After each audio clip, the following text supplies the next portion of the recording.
On a pas musique, le masque. Ambiance, se pélasse. Ambiance, se pélasse. Ambiance, se pélasse. Ambiance à gogo, se pélasse à gogo. Ce soir, c'est l'ambiance à gogo. Tout le monde danse, tout le monde bouge, tout le monde ningana. Avec la zik, on bouge le corps. Parce que c'est l'ambiance à gogo. Ce soir, y a des shows, y a des shows. Tout le monde danse, tout le monde bouge, tout le monde dans la piste. Avec le sky, on se pète la tête. Trompe de pétard, parce que c'est l'ambiance. Bougez le corps, dansez le man, bougez le corps. Bougez le corps, dansez le man, bougez le corps. Dansez le man, bougez le corps. Ambiance à gogo, c'est pélasse à gogo. Bougez le corps, dansez le man, bougez la tête.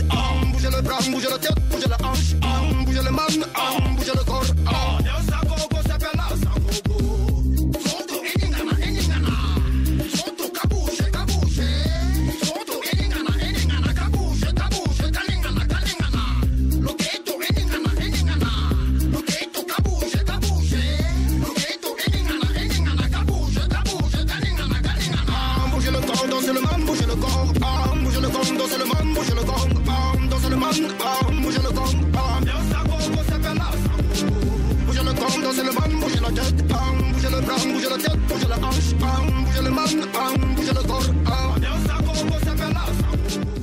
Bonjour, bonsoir, joyeux Noël, bonne année. Depuis partout le monde à travers elle nous suivit mon pépé Sika.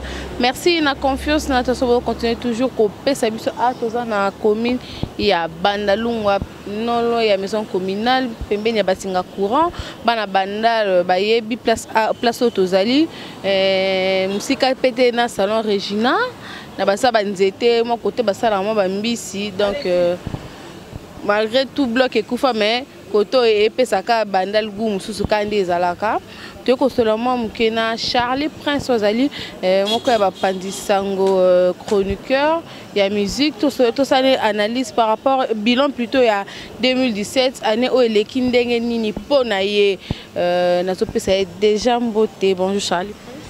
Bonjour Iranium, la maman de la presse, Christelle Larose Loupung. Meilleurs vœux. Meilleur vœu à toi aussi, meilleur vœu à bande goto ba la biso, meilleur vœu à Congolais à Libanda, na baza na biso na kati na baza Libanda mbote na binotu et certainement cette émission sera bénéfique pour eux. J'en profite pour demander au Seigneur de bénir la RDC parce que c'est notre seule et unique patrie. Voilà, meilleur vœu na bino so bozozui ba ko na biso na minute de plus globe terrestre. Avant to kota na profondeur ya émission ça va vraiment to banda émission na biso tous dans nous éléments au bon côté se retrouver juste après. Merci.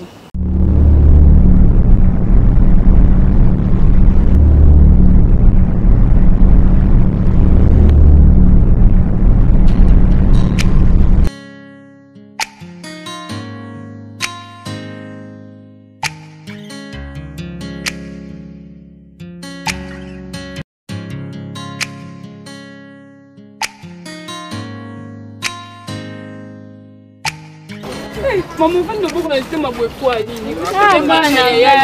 Ah, vraiment.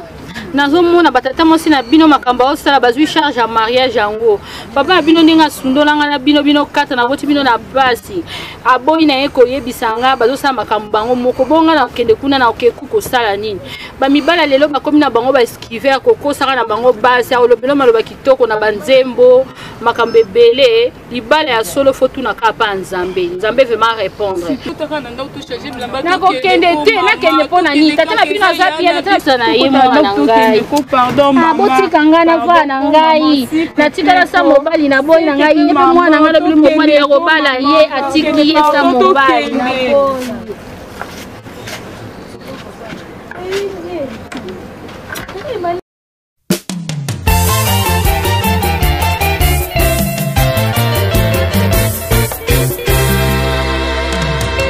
Lisolo to solo la kinga na yo na kati ya jardin molongani na ngai.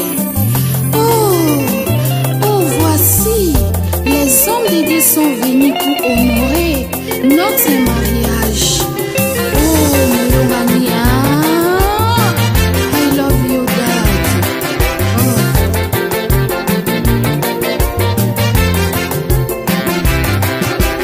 Eloko luka lelo na mokili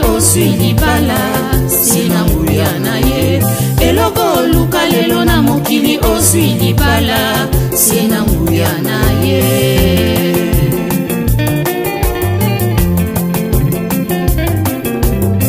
Tango kelaki Adamu ezalaki malamu kasi omonaki ete azuwa ya ye mosuni oye kokela Eva elekaki malamu libala yango nde esangisaka bato emakwela esimba minanza lopeti olati lelo na mosapi ezali kongala se na nguya na ye. Lopeti olati lelo na mosapi ezali kongala se na nguya na ye. Elibala mokano nanza elamba olati lelo ya pembe elemba po santu.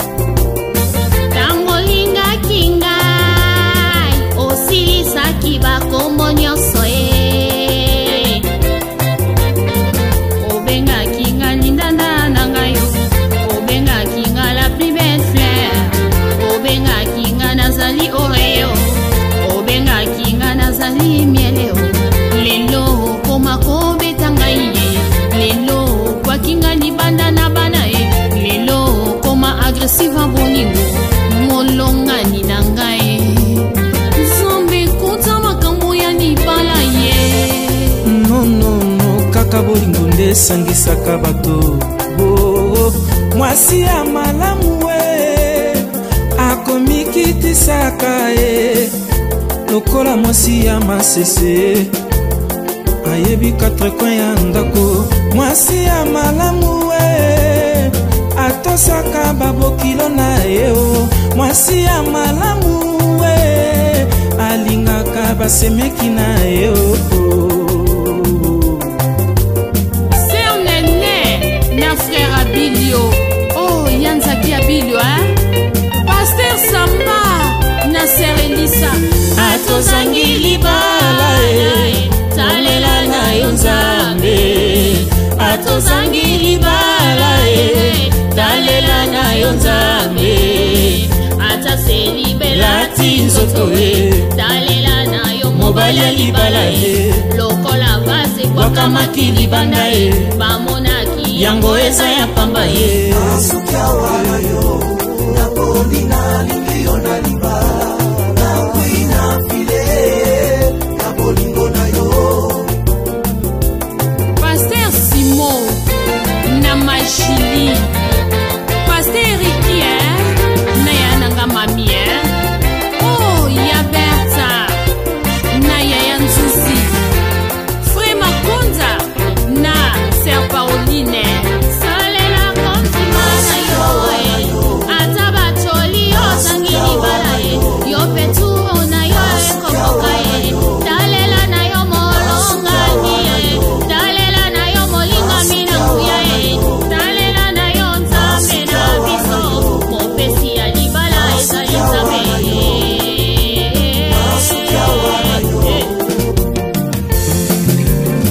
amor bakoza maravilhoso eu te amo tanto no meu coração falta de ti tô perdida meu marido tu és lindo meu marido querido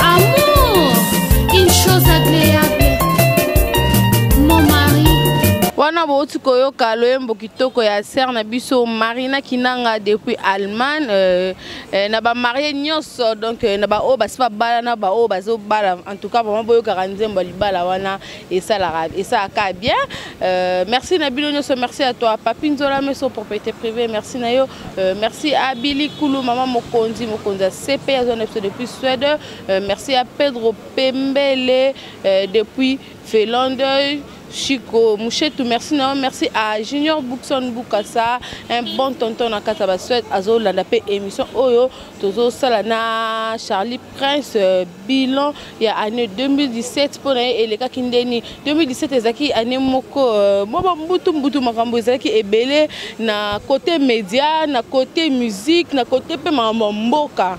En tout cas, Charlie Prince Mukolo, dans le domaine où tout ça, qui peut analyser, surtout dans la musique, tout le monde constate donc rando les sous au Saranate. Alors, nous recevons Charlie Prince, nous avant Toko Telamagamon, nous avons Moussala Naye, chroniqueur, journaliste, très bien bilan Boyebi. À cette bilan, il y a l'année 2017, Charlie Prince.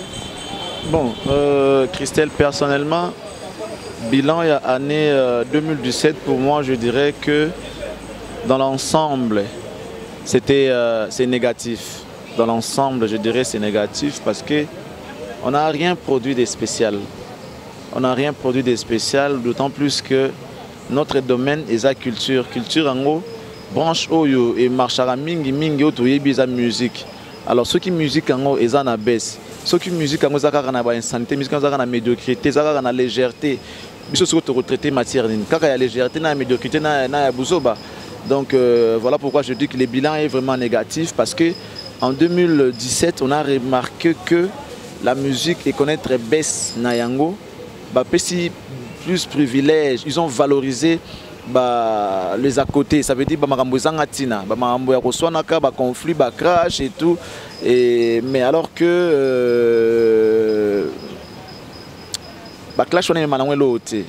Alors que l'air cheval de bataille zara musique. Côté studio beta yemba, beta concert, bayoka, comme ça la promotion ba Eve Nabino. Ils ont laissé l'idéal, l'essentiel, qui n'a besoin buzoba. Alors ceux qui ne savent pas se contrôler, on peut à côté qui n'a buzoba. Il y a côté na polémique à buzoba ba musicien. Voilà pourquoi je t'ai dit que 2017 négatif bilan. Négatif côté musala, côté ba musicien, côté mamunyo. Ben oui, je l'ai dit, biso toza ba pionnier à culture. Nous, on fait la promotion à la culture. C'est vrai que la culture, elle est vaste.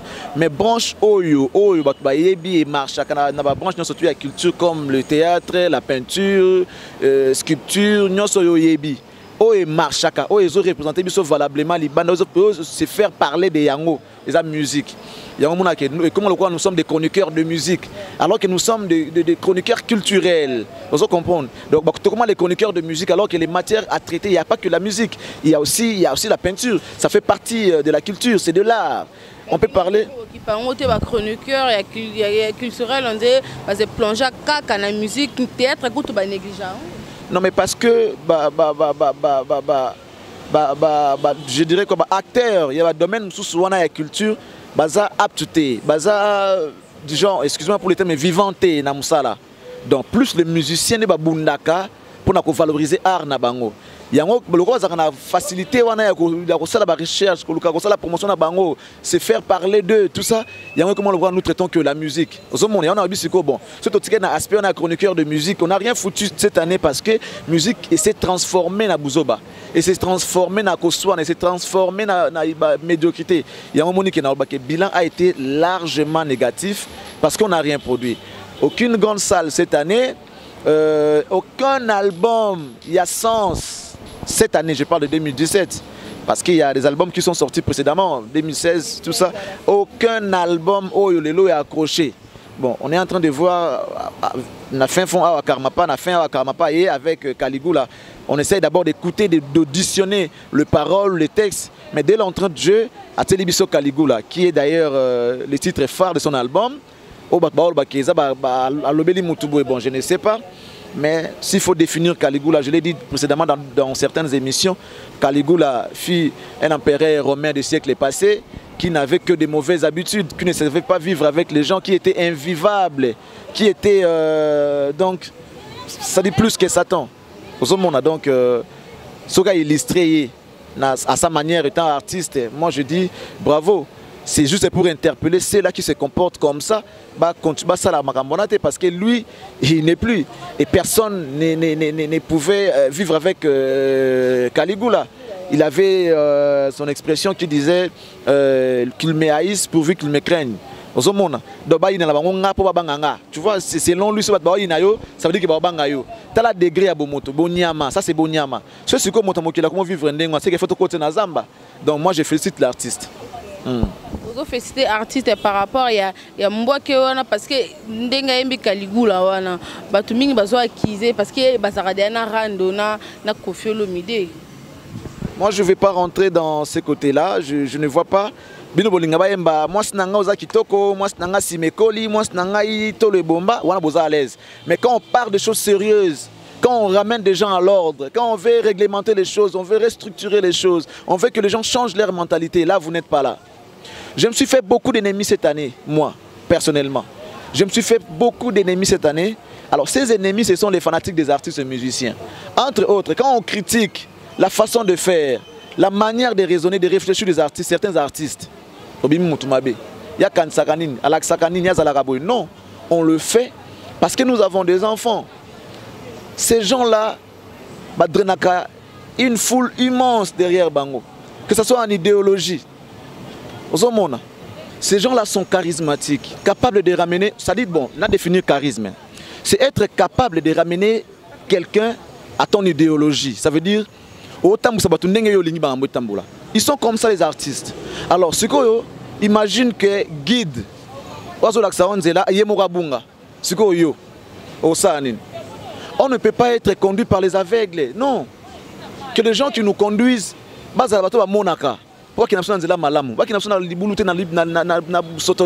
c'est ce que moi je reproche aux artistes et musiciens. Faire la musique, ils savent le faire. Ça c'est une musique à propre. La musique d'engagement, la musique qui peut éduquer, qui peut conscientiser. On est en train de partir dans la ruine. Comprendre. Le Congo, c'est notre seule et unique patrie. Si aujourd'hui on ne la défend pas, qui d'autre pourra le faire à notre place?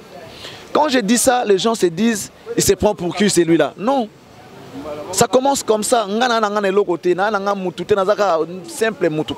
nous devons réfléchir pour ces pays. Nous devons analyser les choses. Nous devons orienter les choses. Ce qui peut-être n'a pas simbité. Mais moi je donne mon humble avis. Que ne pas comprendre que Tolingi Boussotote, Tolingi musique a bien. Aujourd'hui, Christelle, George Weah, un ancien footballeur, a commis président à Mboka. Est-ce que, n'a une question, est-ce que George Weah attend la classe collègue à Koffi? Vous pouvez avoir réponse. Est-ce que George Weah attend la classe collègue à Wazé quoi? Je ne pense pas. Mais aujourd'hui, regarde les ambitions. Il s'est discipliné par rapport à domaine naïe. A-t-il discipliné, a-t-il sérieux, Lélo, on lui a accordé cette chance-là de conduire tout un pays comme le Libéria. Et c'est comme ça que nous voulons que nos artistes comprennent Makambo. Vous savez, tout ça, parce que la musique est non. Imagine, par exemple, mon jeune frère, peut-être au CPA, il était Fabrigas, maintenant il quand même le Komoro. Nzembolo la Zikida. Eh, yo yebi Zikida, ngana yebi Zikida, avien koya na Zikida, et que ta maman batet. Et combien de j'ai Batouba Koufa, na Zikida.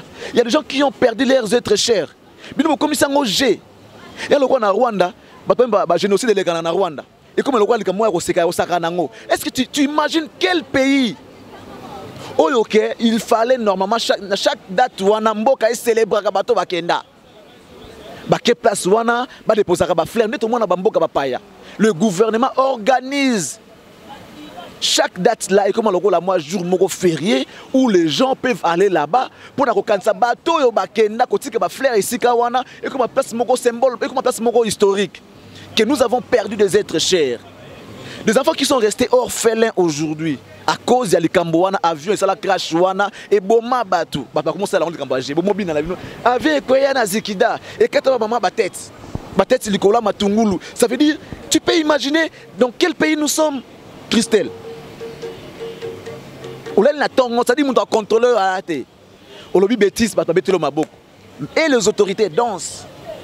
Nous avons conscientisé les qui tournent des conabis qui notent nzembo oh sensibilité ndeko moni oyembi no bien bato babina bango mais keba parce que bato ba kufa likambo ça lango bagé bato ba kufa plus de 50 personnes ba perdre vie na bango ne loko wana bato muso tikala amputé de bras à vie. Batikala bongo vie na bon mobimba. Bazo ba handicap physique oh bazaka na ngote. Il y a des gens qui ont perdu leur vie. Biso totikala na bandeko bakufa. Les enfants sont restés orphelins. Les gens sont restés veufs ou encore veuves. Pona likamboana. Toko sekakate. Toko sakana na ngote. Je ne suis pas contre Fabregas, mais je l'ai dit parce que je suis congolais. J'essaie d'analyser les choses, voir les choses telles qu'elles sont. Telles qu'elles sont, si vous voulez. Christelle, Mboka Ninyo. Ce que lobby a expliqué, Batou. Il y a mon ami au Congo. Non. Mais ce qui est dans le lobby, comme ça, lobby, l'État a eu en considération. Va appliquer la loi. Si Mboka est bon. Les lois, sex tap, ministre des Affaires étrangères. Sex tap. Imagine.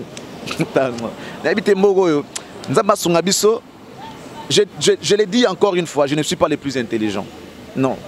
Je ne suis pas le plus intelligent, mais seulement j'ai le courage de dire non quand il faut. Ou encore de dire oui quand il faut.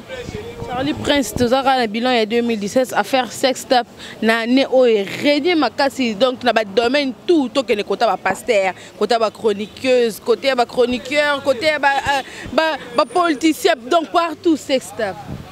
Ben oui, bon, je n'ai pas de commentaire à faire là-dessus. Babi o esala manakoukou, un jour go mana poisa. Donc ezaka ba résultat o bat basala na molili.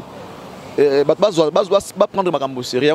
Les gens doivent prendre les choses au sérieux. Nous devons aussi savoir que ce que nous faisons aujourd'hui peut nous rattraper 10 ans, voire même 50 ans plus tard. Tu peux perdre toute une vie, toute une carrière pendant les Cambo Salaka il y a de cela 20 ans passés. Donc nous devons être prudents à ce que nous faisons. Nos agissements doivent être responsables. Je ne suis pas parfait. Que les gens ne me prennent pas pour un parfait, pour un saint. Non, on a appelé sainteté. Mais seulement, s'il faut rappeler aux gens que voilà, on est capable de les faire. Moi, je n'ai pas foi osé pour le dire. Charlie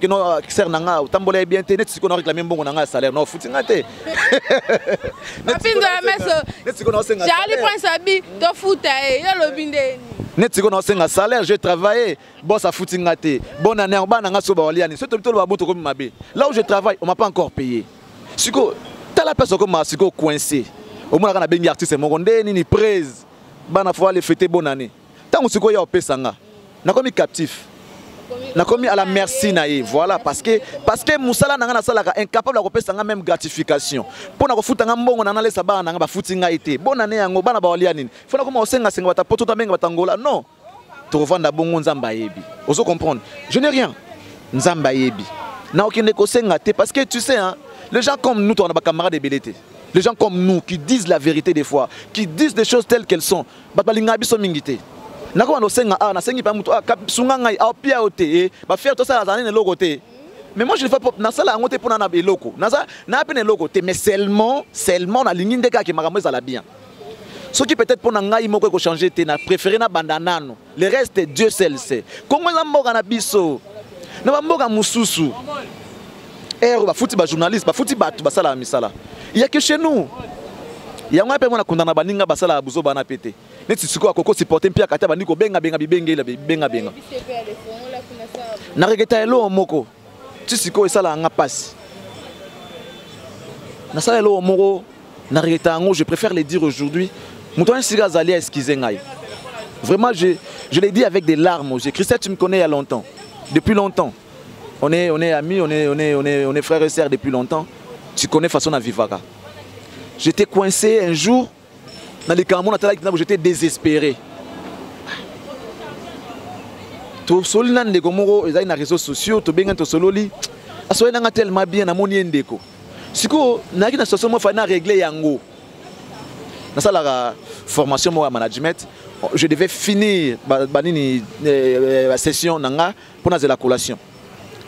Comment est-ce que na fouté non Minerval on a été pour na la session, na la examen. Na comment est coincé donc à 4 jours il y a fin coincé na mbongote. Idée mo elinga par hasard na tuni ndeko na bi ah na na promotion se déranger nga oko sunga ngai. Ai singa bi oui vas-y dis-le. Na ebisier. Na bitala boy na expliquer na promo vont à classe. Non c'est la formation moko mais na zangi mbongo. Ça dit oui que aipsenga atuni nga pe montant na ko lukelo combien. Na ebisier pe montant. Mais après elora loba na nga ti lelo et ça la nga passe. Congolais to linganité. Je ne peux pas les dire. Je ne peux pas les dire. C'est une dame. Dieu m'attend parler. Tu peux sur la moi stambal na été et le monté na comprendre pété esprit la ngana tout na yeso ko rendre un service. Ya mamna nango. Mais la façon dont elle m'a parlé, oui, il n'y a pas de problème, c'est possible, mais dis-moi combien. Tu peux me chercher autant, on a besoin autant, mais on a tout, peut-être on a encore débrouillé, mais on a besoin de service. Mais après, elle m'a répondu, il fallait voir. Je lui ai juste dit, vraiment, je suis désolé de t'avoir dérangé. Ce n'est pas mon genre. Parce que je suis désespéré, peut-être que vous avez mais, excuse-moi. Je ne sais pas ce que tu penses. Pourquoi on a ça là? Je préfère démarrer na continuer ko démarrer bongo nzambe mutapesa ye akopesa penga. Bato ba nango mutapesa bango ya nzambe. Nga penza ba kopesa nga. Donc bato ko abiso o ba lo ba vérité. Bato balingana bango bisoté. Bato ba kabela na bango bisoté. Faut bato ba ça dit les lèche-bottes. Oh, aux a danger, grand prêtre. Ah, au moins écoute un tel a danger. Oh non, où est danger? Kofi a danger, Fer a danger. Comme ça, les fans de Fer, ils vont se pianailler. Mais si on dit que non, non, ici, nettement, on va fabriquer ce coup, tout le monde va fabriquer ce qu'il. Voilà, vous comprenez. Mais c'est mon frère. C'est mon frère. J'ai apporté ma petite pierre pour la promotion par rapport à sa carrière en solo. Je l'ai fait, Batbayebi. Mais il y a des choses où, quand on voit ça, on ne peut pas se dire, non, ce n'est pas bien. Voilà donc Christelle Mboko surtout faut défendre yango. Surtout. Quand les gens parlent de Kabila, non, Abébisi Mboko a détruit Mboko Fouakende. C'était un président de la République après tout. Boka Kanga Logoa, Egyo Logo Langa. Auto dépendre surtout na Mukonza Mboka. Non, photo loba. Voilà, merci Charlie Prince. Charlie Prince, tout ce qu'il y a dans le domaine Yamsa, non? Charlie Prince, tu as remarqué Charlie Prince, il y a trop de moko. Tout le monde a bino ya média à TV parce que vocabulaire biso bino bata internet na bata TV mais tu as remarqué plus Charlie Prince na bata na bango à TV à Kangamana bango te mais tu connais trop na bata internet trop bien so bata internet so éviter pour bon moi n'a toujours ma valeur. Moi ce qui importe chez moi c'est les valeurs. Nga lingara muto alekinga na maïl tom ta maïl na pousse na zo moi quelque chose. Alors pourquoi ne pas nga IP na kabola expertise na muto za nango besoin. Na répondre à présent parce que ces gens-là ont vu que je peux apporter quelque chose. Parce que notre valeur ya ngai. Bazo approcher ngai. Ben oui, bazo approcher ngai. Bazo solana ngai, ba makanisi na ngai. Beaucoup de gens me découvrent à travers ma émission na bango, bien que je suis journaliste. Peut-être qu'il y a des gens qui peut-être na partir émission na ba bangate. Ba binga grâce à émission na internet, grâce na bango, j'ai ajouté un public de plus. Mais le problème est aranine. Entre nous, tous on a estime té. Tolingana té, nous les journalistes aujourd'hui, tolingana té. TV, bon, si tu veux. Tolingana té. Ceux qui m'ont comme dans le niveau comme ils appellent faute nabiso. On s'est caparé des artistes. On s'est caparé des artistes. Aux artistes à Moutoutel. Sans remarquer, il n'y a que moi. On a rien à Moutouté. Ngai. Nani. Zana Kofi. Non. Non. Nazara na Kofi. Kofi était pour tous. Kofi Nazara n'a été. C'était un vieux. C'est mon vieux. C'était un aîné. Tout ça bien. N'a expliqué Mamba Kofi. Va comprendre Ngalelo. Ngai, j'étais plus ami à Papa Wemba. Papa, c'était vraiment papa. Quand tu parles avec papa, tu sens que tu parles avec un papa.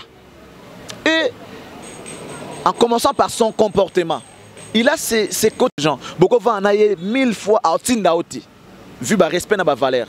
Dans un bateau à côté, dans un bureau. Mais il y a de ces artistes qui se permettent à Tindayo. Tu vas aller parce que c'est un aîné. Mais or, la logique est à Bongoti. Je suis venu comme journaliste, mais un respect comme journaliste. Au monde, au côté n'a été. Côté n'a été pour Naboya. Jamais.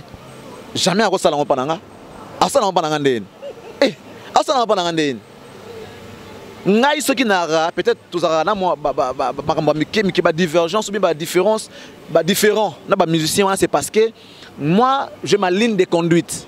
Ngai na respecté pour que au retour muto respecter nga so que na gauche na zong so na nzela so mo nyango mabe c'est à toi de voir et si on comprend que muto ba makambo na chaque fois du coup je me retire c'est tout. Totikala. Tu m'as pas laissé finir pour zongé la mamba Kofi. Papa Wemba était un papa qui des fois autour qui perd ma cop, moi cop n'a mamba Mickey, moi bongo bongo. OK, na papa n'a pas ni peu temps sous ma camne, moi boya privé a préféré aux alawana. Abenga na boya na carna, atiki carna yé, toki na carna nga. Totamuli pe asali pe makamna yé pe na suka lango, ah na lembi tozonga. Ozong si pe parler. Bokabwani. Soki bobima na papa. Bon, on habite qu'il y a des problèmes. Ce maintenant papa qui est en soi, qui m'a bon d'abord qui ndaki, il y a qui n'a souka nango or sur quelque chose. C'est un responsable qui sait comprendre que la personne qui est avec moi, ngam nabimisié, c'est un responsable. Il pouvait peut-être à ce moment aller chercher son argent pour na bananaye, ngam nabimisié. Pourquoi ne pas reconnaître? Tant bozu te oui, mais tant bozu. Aucun petit peu muninga, ezala ndengona. Pour moi c'était comme ça. C'était un ami, papa. C'était vraiment un ami bien que par rapport à âge. Non, c'était un ami. On peut avoir un ami plus vieux que soi. Donc c'est qui est normal. Le problème avec Kofi, c'est quoi? Moi, j'ai rêvé des Kofi depuis que j'étais petit. J'ai rêvé des Kofi, je voyais Kofi comme un dieu. En minuscule, évidemment. En miniature. Kofi, ma maman n'a pas de musique à Kofi. Je me rappelle, on effectuait un voyage à l'époque avec, que son âme repose en paix, mon oncle, le général Somao, avec ma mère. Tu vois, il y a une voiture qui avait Peugeot 505 à l'époque, ministre, tout ça. Tout le monde l'aéroport dit que Kofi est bêta. C'est que tu as la générale. Obi général à l'époque. Tu vois, tu as la grandeur à général à l'époque. Un général qui se permet à Olobaki. Non, non, j'adore ce type. C'est qui? C'est Kofi. Qui chante Ninyango, Ninyango, Ngana Sali. Nanya Simbanga Malili, Ngamo, Konakatia Boutou. La chanson là. Et Tikalangana Moutou, j'étais petit. Depuis 89. 89, tu t'imagines? Ce monsieur-là, le général a dit qu'il adore Kofi. Nathan a dit non mais ce monsieur il est grand. Général, est-ce que le général pouvait aussi adorer quelqu'un? Mais il avait dit qu'il adore Kofi. Natika na image wana. Natangi ba classe, Nassis na commencé à musala oyo. Pour nanga Kofi c'est un grand. Ce qu'on attend la mouton na non moi demi-dieu. Alors c'est comporté le coup la moutouté. Ça ne peut que me choquer. Je ne peux que me révolter. Comme si c'était mon propre père. Dans ça, n'a pas si on a le papa, mon papa, on la bouzoba. Imagine yo vandi père na bayebi que no Christian Lupungu. Siko ka no père na ala ngwe masanga, ba ya na ye côte basimbi boye ba yo tikela bino awe manzela nzela azo koya nzela nzela bana ba komo sekaye. Et ça l'ondeni, et ça le passe. C'est ma réaction quand je vois ce que Kofi des fois il fait. Ça veut dire nous sommes dans le système de qui aime bien châtie bien. Dans ce sens-là, moi je rêvais de lui depuis longtemps. Mais si je ne peux pas imaginer que Yewana a rêvé à l'époque, Yewana un peu avec plus de sévérité. Mais c'est quelqu'un que j'aime, que j'ai beaucoup de souvenirs de la musique. Encore un jour, na Guado, moi je suis Mungala. Guado, ils ont conseil, ils ont généraux. Mobutu a fait fretter un avion. Alors moi je devais rentrer ici. On est originaire de l'autre côté. Dans l'avion n'avait que des généraux. Ni nous avons ta musique à Kofi. V12. Non, non, non, tu as Kofi. Sibé Zaï à l'époque. Kofi na Kofi, Titoko Makin. Autant la grandeur artiste. Mais si on a Marambwa Salaka. Bon, une question à ces gens qui nous suivent. Un grand ami à Georges Weah. Kofi, grand ami à Georges Weah. Si vous allez vous souvenir de la magie à Bakaetro, Georges Weah. Georges Weah. Abano Bakaetro, Georges Weah. Georges Weah. Le lot Georges Weah président. Quelle leçon au Kofi a tiré? Quelle leçon?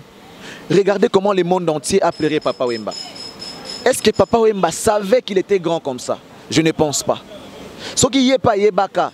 Maramso Mike Mika Salabere, Moussa Sanavi Anga Salangote. Parce qu'après, même bateau à un niveau n'a été pareil botana bango. Sorry, paix à son âme. Mais je parie que ce qui a eu la grandeur n'a eu de makambona sala yangote. Ça peut pas être une leçon pour Kofi. Kofi, problème avec Fabregas. Kofi Ferregola. Kofi JB. Kofi Wera. Kofi hier avec Fali. Kofi na bateau à un tinate. Ka Kofi.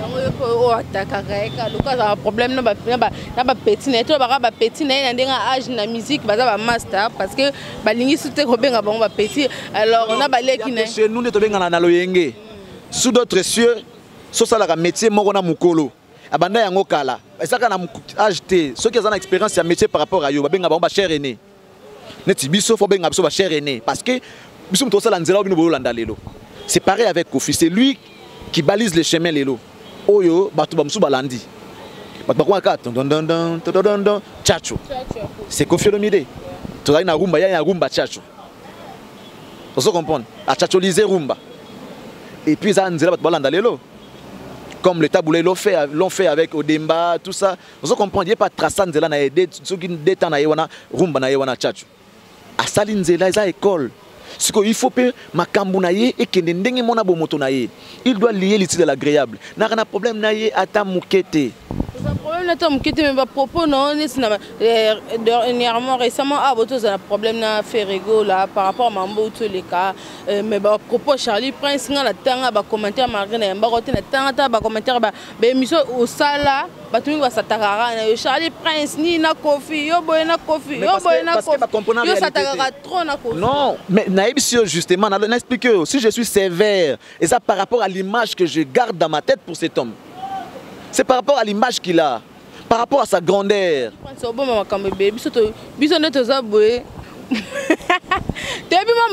Histoire c'est le cas entre eux na Kofi. Il y a Kofi bozaki vraiment ba pire et puis boyaki ko kabana po okendaka pas oisé quoi. Ah mais ceux qui ont bon c'est qu'il y a bassesse. Ceux qui réellement ils ont raison ils to kabana pour na pas oisé quoi. C'est que ça bassesse. Comment na oisé ko bano simba te amonyo yambi oisé quoi na émission mono comme kangamana oisé quoi yango Kofi asala to benga retirada on a tiré le Kofi nga sentir te attention y na chaîne na bino soit couteau na plateau ce que émission za yo on les capté. La preuve année 2017 depuis bandite style oyambi na ba leader mais yo tikalo yamba. Bon, moi je me suis donné déjà une discipline. Naloba yango émission c'est d'abord moi. C'est la matière que je suis en train de traiter. C'est comme avec Fali a dit, Asali une année, oui, moi les gars, na TVT, c'est faux. Azako les gars, parce que ces clips passent à la télé. Ces clips passent. On parlait toujours de lui. Il joue à l'extérieur, on en parle. Alors ça, on a toujours Fali. Mais quand il dit qu'il n'a les gars, une année, oui, moi, c'est faux. Et c'est faux quand on les gars physiquement, non. Il y a les images, il y a tes clips, il y a tes informations, on en parle toujours. Donc, osa toujours. Pour moi, ne pas recevoir Kofi, c'est faux parce que, attention, on a bien physiquement, mais je parle de lui. Je parle de ses événements, je parle de ses calendriers, je mets ses chansons, tout ça, ça me suffit. L'essentiel, pour moi, c'est ça l'essentiel. Ce n'est pas avoir l'art. Ils sont capricieux. Ceux qui ont leader, quand se soumettent à la caprice, ils ont ça n'importe quoi. Il y a n'importe quoi parce qu'ils ont un leader. Non, mais il réfléchit. C'est la matière, c'est ce que tu as dans ta tête. Mais il y a aussi des gens qui reçoivent Kofi. Tu as l'émission bidon, médiocrité, la médiocrité début à la fin. En plus, nos musiciens aujourd'hui, na Congo, ils sont tellement égoïstes. Passez-moi les termes, encore complexés. Pourquoi j'ai dit ça? Nos artistes, balingaka, nyonso ya malamu na mokile za la bango. Asa l'émission na Kofi.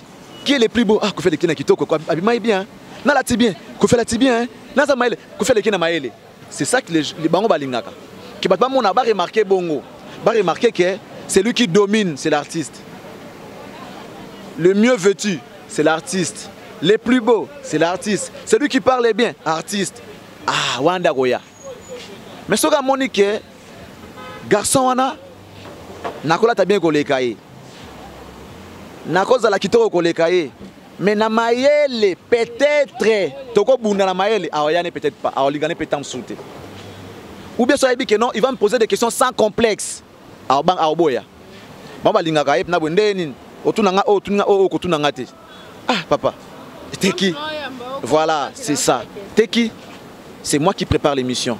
En rapport évidemment avec mon invité. C'est vrai qu'on dit l'invité est libre de pouvoir ou ne pas répondre à une question posée par les journalistes. Ça c'est vrai aussi, il est libre. Mais laissez-moi quand même poser la question. Si tu ne réponds pas, c'est à toi de voir. Mais moi je vais poser. Na briefing, ça ne se dit pas. Non, ça se discute. Des questions liées à l'actualité, je dois poser. Liées à la vie de l'artiste, je dois poser, mais évidemment en respectant les cahiers de charges. Si et seulement si Kotozo Kende est en connivence dans le cahier de charges. C'est comme les autres qui se disent émission promotion. Ça, ce n'est plus la promotion. Ça, c'est rabaisser les produits qui étaient censés faire la promotion. Donc, nous devons toujours nous référer de nos cahiers de charges. Différents ces accords. Donc, donc, moi, je me dis, même avec les petits musiciens, bon, d'ailleurs, le jeune artiste, et ça me suffit. Voilà, Charlie Prince, Malem, Charlie Prince, tout la branche auto-exploitera toujours, musique. Ne bandeli, olobaki musique et c'est un marché bien car à part la polémique, là on est bomi sous musique. Non, mais à l'époque, on avait plus de matière quand les artistes bana beta salle. C'est vrai qu'on n'a pas exploité matière en bien. Bon, non, on a sali plein, on a sali plein, on a sali plein, on a sali plein. C'était aussi déformer la définition de la musique. La musique, à sa définition, c'est l'art de combiner les sons d'une manière agréable à l'oreille. Ce n'est pas l'art de faire les pleins d'une manière agréable aux yeux. Non, on déformait aussi Mamakambouana, mais ça nous donnait plus de matière. Tout à l'heure, na batan oyo album et ça faisait et puis on peut encouragement, on a impulsion. Ça album, un bel album, il faut marcher pour rafler le contrat, il y a bête en poto. Mais le baby qui est poto en ango sous-souté. Bon monde comme ça musique moko. Bon, et à loko là, journaliste c'est mususu. So waza maé l'été. Ana matière té ko pesa ba se plan nango a créer na polémique. Ami bombi na sima polémique, abi ba batala ngo pour na polémique. Mais or azangi des matières, azangi maele ya ko développer matière. C'est comme nos musiciens aujourd'hui. En ça la buzz, il faut na finga. Pour consommateur pas linga bongo. Voilà. À côté studio, ça toute une chanson qui a pas finga moninga. Récemment il y a finga car nzembo ya ko créer. Bien ngwezaka parce que ba foutre la ngombongo pour finga. Ça doit dépenser pendant bongo pour apporter bazana bangote. Mbongo na yemo poche, a foutre pendant JP Kiss, toi foutre Guilin Tambato, Tutu Gaze, Mbula Mongo po a enregistrer kaka finga. Ko finga zaki ofele, bon ba ko foutre la ngombongo. Merci pour na yango, mais ça bêtise. Donc tout ça les locaux moroté, aucun album de haute qualité. Un album sur le marché venu en 2010. Oui, c'est bien bon. C'est bien. Mais est-ce que l'ampleur, et ça l'ampleur il y a l'album précédent? Non.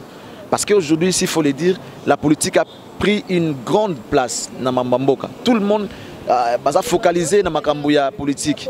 Total et 31, Balobi marche avec les catholiques, tout ça. Total Amboka Nezo qui va sous la tamingité, il y a Total Makambouana. Alors ceux qui ne comprennent pas la philosophie, comment ça la base nzembo ya bêtise, nzembo ko finga pour bangoka. Or, c'était le moment de faire une musique d'engagement, une musique qui peut édifier et encourager ou encore ouvrir l'horizon à peuple congolais.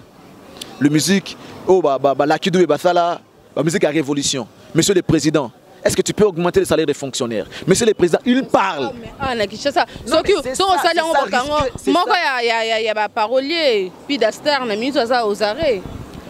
C'est un fils du pays. C'est parce que nous avons peur de mourir. Et tout ça, la faute, c'est au pasteur. L'acception que l'Iwa est à diabolo. L'Iwa est à Satana. Kobe est à Satana. Non. La mort, elle est biblique. Elle est biblique, c'est Dieu. Alors, il y a une poussière. Il faut accepter. Nous devons nous accepter tel qu'on est. On est appelé à mourir. On a malaria et les Arabes, les terroristes là. Pour revendiquer les droits. Ils ont des causes qui revendiquent. Ceux qui n'ont pas fait pour atteindre l'objectif. Vivre en paix. Et c'est comme ça que nous devons marcher au pays. Marche, to marcher. Oui, et c'est ce qu'on appelle l'indépendance. Nous voulons arracher l'indépendance. Surtout au Banga. Nous allons défendre beaucoup. Et c'est la faute au pasteur. Parce que ceux qui ont l'Iwa est biblique. Tout le monde a malaria, hôpital, l'église, mais ce que vous seule voie qui amène vers Dieu, c'est la mort. Avion à voyager à Zate. Il faut qu'on kufa. Si vous avez à part peut-être mukologiser quoi. Donc il faut ça la musique qui est engagement, musique qui a détermination, musique éducative, des chansons anthologiques. Chose à m'emboyer mbati, nature.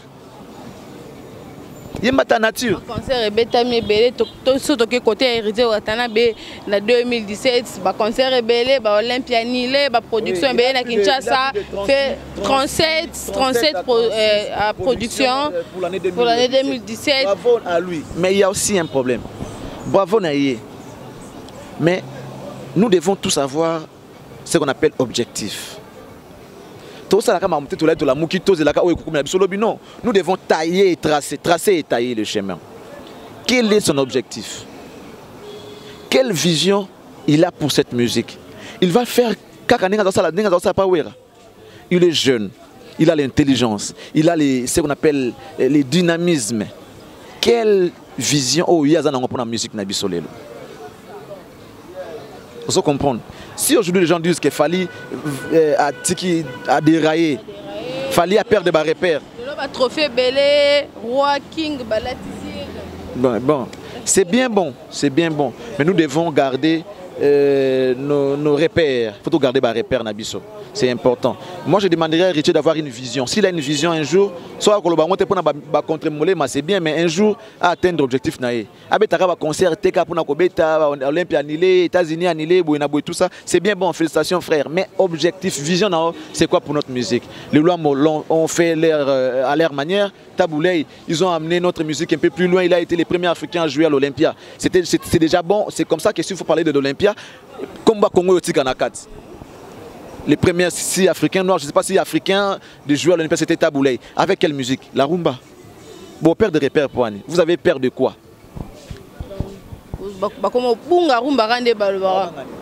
Taboulay Azara vedette na Olympia pour la musique. Papa Wemba, il y a générique, il y a Ligue des Champions, on a Balé, Papa Wemba. Soki bo moni e nanzela o soki bo moni e na balabala ro bolobela ni e ngaya na kuzela nzembwana et c'est que yo Maria Valencia et beta na générique il y a Ligue des Champions Papa Wemba il a joué na Japon avec Peter Gabriel tout ça musique na bisoka yango wana c'est vrai que il a orienté qui en moi mouké na ba norme tape sous ali par rapport à chronologie par rapport à excès de mabanga. Tu peux diminuer pourquoi tu as une musique du genre international. Les Nigériens, bah madame Norambo na bango, na ba dialecte na bango kutu. Anglais kutu mais ba dialecte. Ba dialecte. Vous comprenez? Mais bah ça la position bien les lots. C'est-à-dire Youssou ta musique na mnoni, musique na bango kaka. Voilà. Tout le monde la complexe. Tout ça la musique na biso. Et on dirait aux andundu, on dit ma andundu. Mindima, aux andundu, aux noirs, tu sais hein. Les Africains, nous devons comprendre que nous sommes forts. Les Noirs, nous devons comprendre que nous sommes forts et que les Blancs, des fois, ils nous envient. Mais on a une force, on est inférieur à eux. Ceux qui sont rejoindre ça veut dire que tu t'es rendu. Alors, moi, je suis supérieur à toi. Mais ceux qui ont origine, garder, bosser, la forêt est bien naturelle. Bah, on construit Belgique, on Afrique, on y a Congo. Est-ce pourquoi on va envier encore l'homme blanc? Si on a musique, on a posé à Fali la question, on a TV5, la mission acoustique. Vous ne voyez pas que la musique urbaine commence à pénétrer maintenant plus l'Afrique. Et l'artiste avait manqué la réponse à cette question. Ça veut dire, comment ça pénètre? Ça que musique na bango écoute non bino comme ko musique na bango boya ko sala ngo awa donc bo perdre ya bino comme ko bomoya bino pour na ko pesa valeur na musique na bango c'est leur musique à eux. C'était une bonne question. So les abiso te poser ngo awa oh non question moko piège question moko polémique ba tuna ki yango. Vous ne voyez pas que la musique urbaine oh bon ça c'est la musique urbaine commence à prendre plus de la place dans la musique en Afrique. Parce qu'on remarque le featuring avec américain, mais vous perdez les repères. C'est les journalistes qui ont ça la acoustique il fallait. Tout le monde. Dans le bac il fallait perdre les repères, contre Fali, mais non, beaucoup de questions. Quelle réponse à ça qui? Il n'avait pas de réponse à ça. Bozoa, culture à Bapaya. Il faut moi ça bomba quand bien. Si vous êtes na moïbou, na été, na poto, batbata ba bikini, batwa qui ba misa, basi ba qui tansumisa na ba kilote, avec moi t-shirt moi lemba, moi loko moko boy pour na mulunge. Si vous êtes que yope si vous fola tabon na Congo, ok misa na kilote, otiki mi pende libanda, to tambola na soutien pour il paraît tambola bongo pourquoi ne pas le faire ici tout ça la montée parce que nous sommes des bantous pour la Sony ici la femme doit se couvrir aux monde il y en a qui va repère to bosanate vous comprendre oui papa m'a demandé mon boy nzembo mo boy ta latina tozonga ndesimadi pour bayaka tout ça bokoko tokomi obungisa ngoe mokanda pe tolonga malamu te ya wana solo lolenge ya longembo bandeke bayi soki bandeke pe bayinaye pe bibole babwaka faut donner la position t'es africain reste africain t'es soki nani reste là-bas Fally était c'est la star africaine à valoriser musique africaine à valoriser musique congolaise na niveau commis c'est lui maintenant à quoi ma drapeau na biso a flotté en likolo pour dire que voilà chez nous il y a une musique qu'on appelle la rumba et c'est moi aujourd'hui le king voilà yo la king il y a pop oleka Michael to oleka R. Kelly reste na origine. Voilà, merci Charlie Prince, tu comme vraiment reconnu dans ce cas. Et merci à Christelle Bianchou, ma copine depuis Canada. Merci Nayo, merci à Gisèle Nzinga, merci à Laetitia Lofinda, Moutema Didier, Kassonaliste, merci Nayo, merci à Caramel Kitamba la Karama au moment à Lemba Solo, Maman Winston à Kata Paris. Merci à Maman Espembombo, Maman Jennifer Ikasi, la maman de Janaël Janastar, na Kata Bundes. Merci Charlie Prince, tout ça moi mouké synthèse analyse par rapport à Makambo tous les concerts il y a showbiz il y a Kofi invité qui vont Fally pour pas na Ranson bazala qui absent à concert on a toqué côté à Papa Chéri clôture de 5 containers naé to moni présence il y a Tata il y a Hérité Watanabe il y a Ferrego là. Analyse ne cause la par rapport à Makamala parce que déjà et comme l'Obama qui JB a zongi si guerre na Ramakati la présence y a fait René Hérité. Bon, je n'ai pas vraiment la maîtrise à Makamala mais c'est ce que j'ai appris de loin. Balobi il paraît JB à soutenir va faire na ba héritier et tout. C'est vraiment regrettable. Et ça comportement il y a Bassi, moni moi si il y a Moubali. Soit kaboy na mwasi alingate sika mwasa na kiaza malamu a préféré mon mbala ngo azo mwasa ngazo souffrir wana nde sengo na ye ça dit c'est l'égoïsme c'est être sans cœur. Ces gens-là ont servi maison mère pour ne pas dire ouera. Ils ont servi maison mère, ils ont donné le meilleur d'eux-mêmes pour na kotombo la maison mère à une certaine époque. Ils ont servi maison mère. En réalité ils n'ont pas été payés comme ils se devaient. Passez-moi les termes. Ils n'ont pas été payés selon l'effort. Ce qu'ils ont acquis, ils ont peut-être les renoms. Combo, Bazui, Combo, tout ça. Ça les a permis aussi à la carrière. Nous devons accepter que nous sommes esclaves. Tant que Moussala est Sili, tu continues ton chemin, moi je continue les miens. Pourquoi les lots, le Kabalongwa, c'est ce qu'on appelle l'ingratitude. JB étant le président de Wenge de l'époque, c'est-à-dire faire aussi à Betana Wenge wana. Donc quelque part, à sa produit à Wenge, dont JB était président. JB a le droit de veiller sur ses produits. Et c'est moi comme on a maison mais qui est bien ça peut le coup pour la JBP et c'est moi comme on a fait réseau émerger ça peut le coup moi JB koka qui va kangi faire pourquoi je vais intervenir et ceux qui va qui côté la JB na concert et que je n'ai wera pour nani ceux qui maison mère pourquoi ta maison mère comment déborder voir même ba monsieur tomo landa bande obalebi maison mère comment déborder pour na JB ko lo ba ingratitude non c'est na JB landate asa la gars qui papa qui motopa manenga mesana ça c'est quelqu'un qui ne parle pas quelque part to megate ko luka makambu bisike date. Pourquoi ces gens-là pensent que bon na monopole à refinga batu to la mabe ya batu faut avoir du respect quand même de gens mutana nzamba été so yo fingi ba ko finga pe yo qui tue par l'épée périra par l'épée aux monde. Je vais pas na batu ba ko les ba fingi mais moi je souhaiterais que ba les ba finga te ba répondre te parce que ça c'est trop bas et ça bassesse. Il y a un sens T. Ceux qui sont à maison mère, c'est non bango na idéologie na bango. Ce qu'il faut, je ne vais pas y na bango. Tout à l'heure, tout le monde parce que comment il m'a Kofi Ayinaki.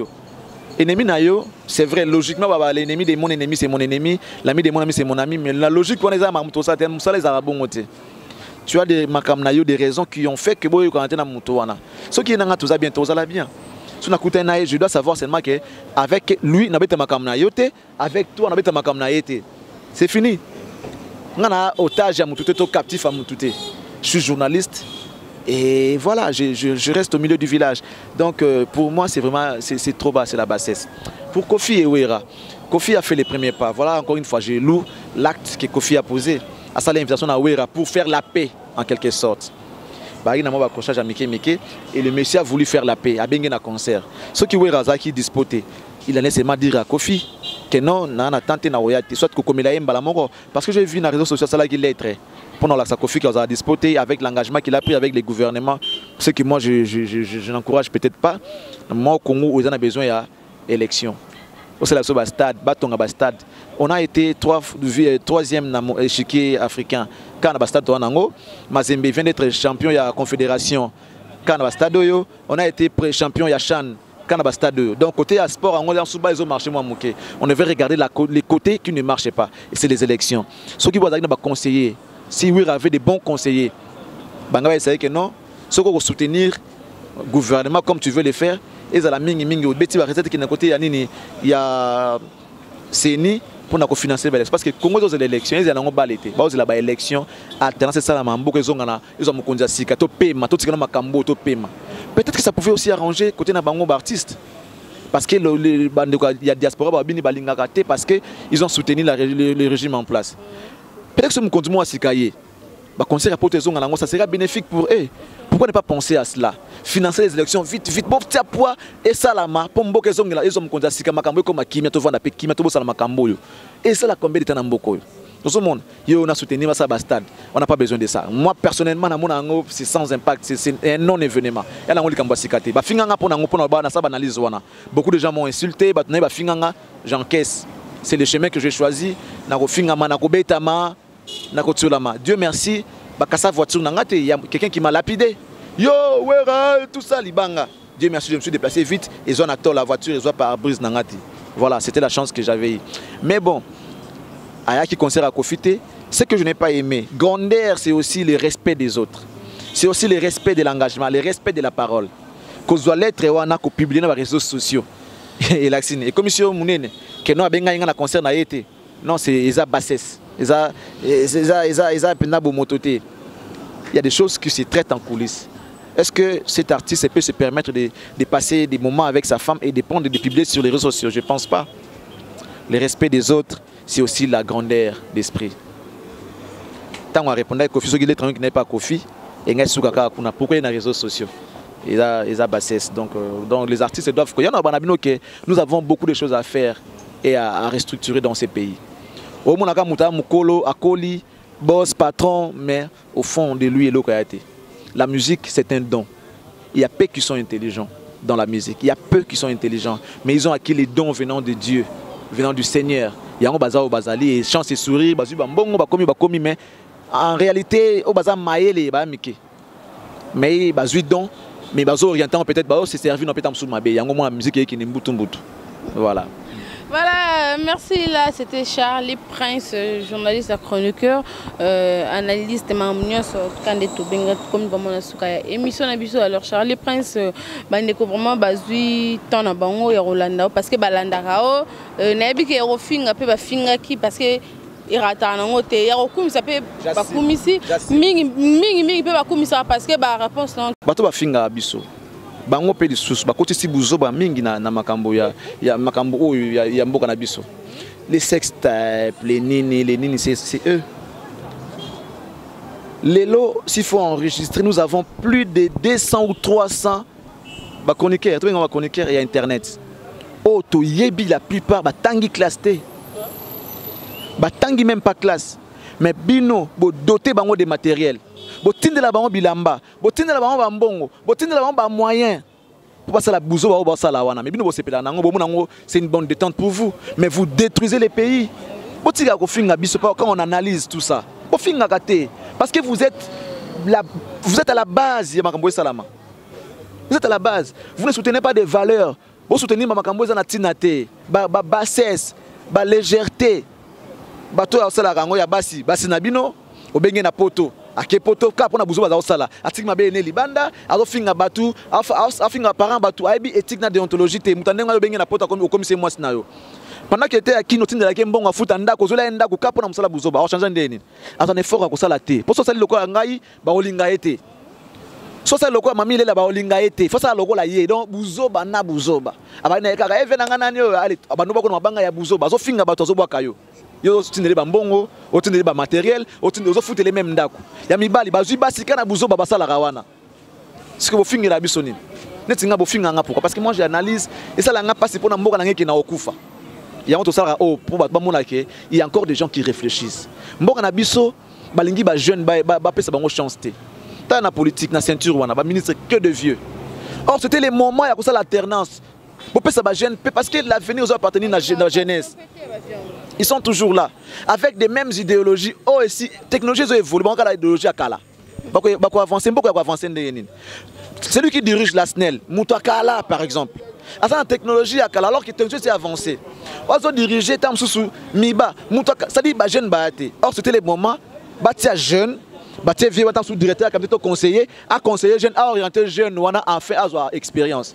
Tout le temps classe, nous sommes des licenciés, nous sommes des ceux qui bananes. Mais tout ça l'a raté. Mboko ko avancer ndeni. Ceux qui ba koufi siko lelo, bango to ba koufi par exemple mbala moko.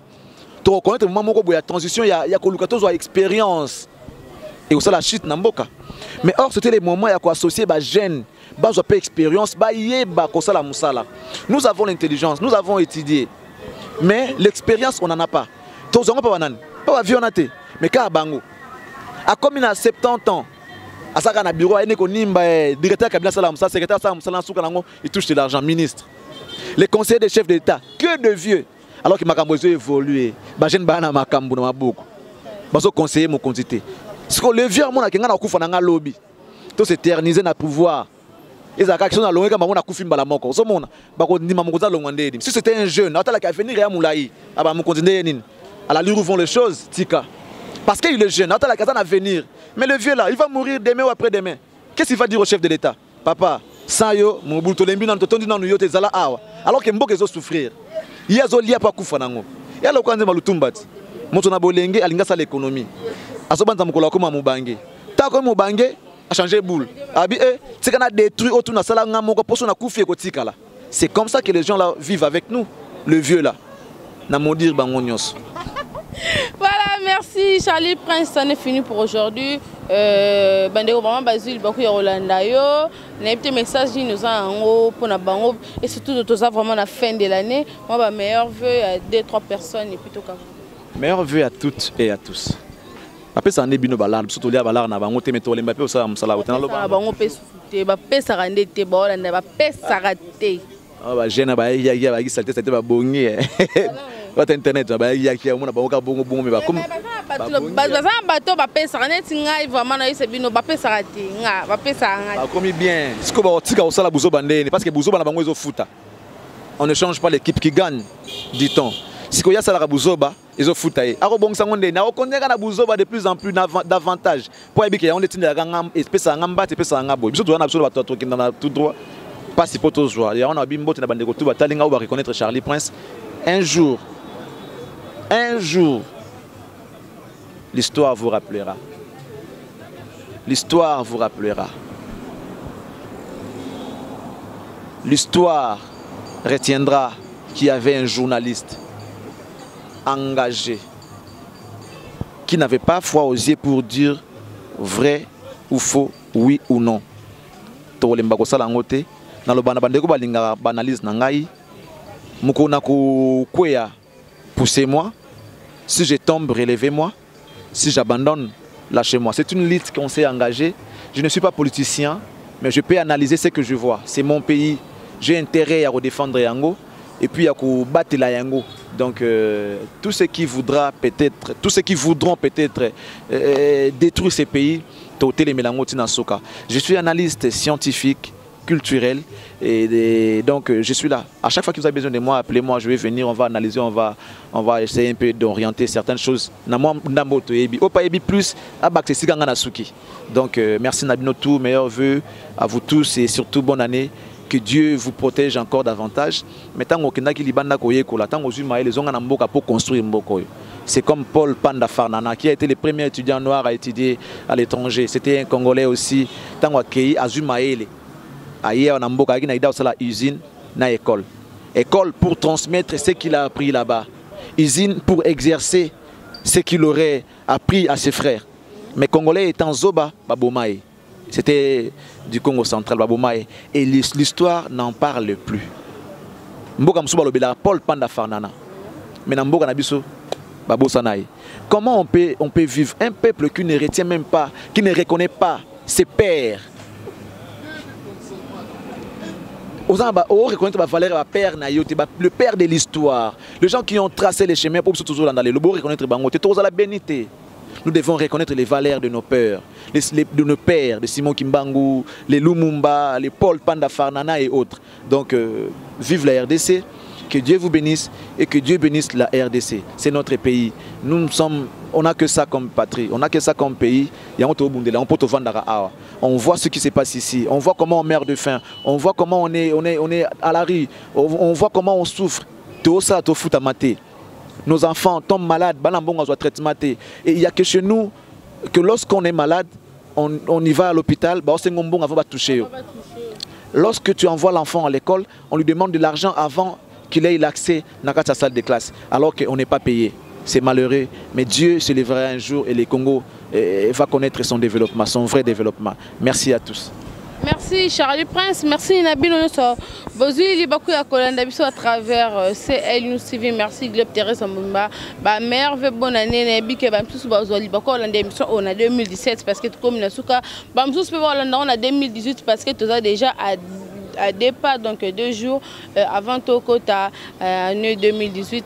Tikete Nzambe apambola aza na bino année 2018 auto kota ezala année ya malamu buzuba ezala tema mbe kenera na ndenge ya kibonzambe. Merci na bino nyoso, merci à Gora Maela mutu asimbaki ba image asimbi pe montage, merci na ye, merci na ba fan nyoso, merci na ba abonné bo s'abonner toujours parce que 2018 trop c'est la bino sous koleka auto c'est la bino na 2017 ka ndenge na prometara bino quand il sa bino a to sala ka musala rien ka musala ilo mususuté. Merci lisusu na papinzo la meso, merci na yo, merci à Chimène Kiala, merci à Judith Ngoyimo sepe me Frida Kanga ba charme. Mon général des FAO, mon joyeux anniversaire Nayo déjà parce que Botama Bongo le 31 décembre, joyeux anniversaire Nayo, mon général des FAO, adieu Diogène Genève, merci Nayo, merci à Paul Bon à Gaz, merci à Gabi Panzo, Carmel Kitamba, la Karma Omo, moi Nalemba Solo Nakasa Parigo, merci, merci à Billy Koulou, maman Mokonzi Mokonza CPI, merci à Pedro Pembele, merci Boza, vraiment et belle, merveille, joyeux anniversaire encore à Monica Chilangan, ma grande sœur depuis Londres, British Media, Carmel Panzo, Gobi Panzo, Vidjo Panzo, merveilleux, joyeux Noël, bonne année 2018. T'écoutez la prochaine numéro, il y a émission d'ici là. Portez-vous bien. Bye.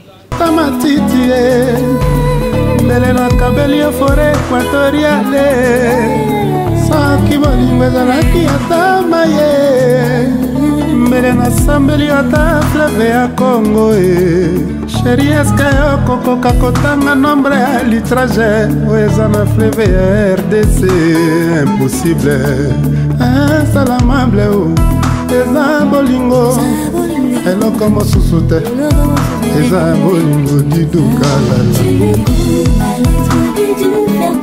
Buya Mayola Ashiro Chamala Odon Pambu London Yelore Mpaka na salula na ye bilele na babiju Seri na ngai ya lula na ye bazikiziki na banyomi nyomi Matula mpaka ye Zuzi twalase Mi mambupe na sana Oh Eveline Oxon Madera Bosco Boble Tati Tigana Zureta Hilary Doper Triple Beti Petwene naponi ozala monitara motuka bolingo apamwa lolenge ya kokumbela bolingo pandana devant marche arrière te na vitesse ya suka ye mokolo examen ebongo totala soki nakoeshue bozwa na bino bomengo botikela ngai yeye soki bopiminga mai ya komela bopesa ata kongo bololo nakomela yango sans hésitation mpona bolingo azwalas j'aime mon amour pour l'amour j'aime Zolas pour la vie Mamadou Arisho Ebia Taki Motabungisi bango ele kaka nango Oya bungisi diama ele kaka nango Motabungisi motuka ele kaka nango Oya kufeli moto ke souffrance Motazangi bolingo Susi mpasi na motema Jacques Nzanga Yeye ngana kolela bolingo Jérémy Vita Lokola bebe alelaka inye mama Atako pesi $1 million pamba Susi libele to biberon Dide kombe shude tamali di fololo Pati makanda dani mate use chapi nchakala Ya Beni Benito Marisara Josué Papa Lela protocole chou Akufatu Simona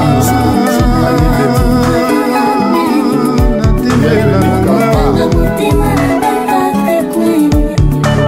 Nasala na yeba ziki na bayo Cheri na naya lula na yeba rezana bapangu Claudel Mavanga Batula mpaka Eba Samba Christelle Otingia